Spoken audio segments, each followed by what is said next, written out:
Dumating sa libingan si Ibarra, nalula ng isang karwahe.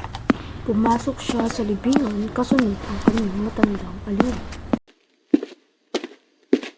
Si Kapitan Jaco po'y nangakong salawang mapapagawa ng Mitsukwayat. Nilagyan ko po ng krus at tinamnan ng mga pilakula. Hindi makita ng matanda ang krus kaya't lumapit sila sa tagapaglibing. Masasabi po ba ninyo kung alin ang libing na may tandang krus sa dako noon? Sinunog ko ang krus. Ito ang utos ng kurang malaki, si Padre Garote. Noon nung patoy. Ilang buwan na pong pinahukay sa akin ng kurang malaki.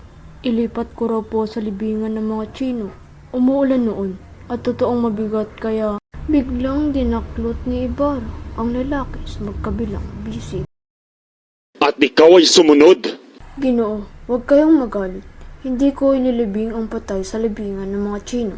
Iniisip kong napakababa ang mapasama sa libingan ng mga Chino kaya't inihagis ko sa lawa.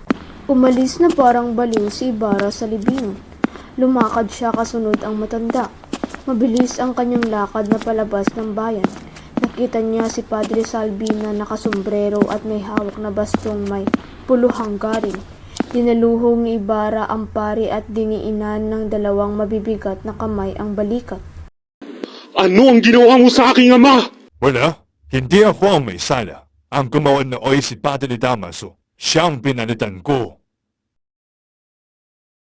Biglang binitawan ni Ibarra ang paring napaluhod at umuwi na siya sa kanyang tahanan.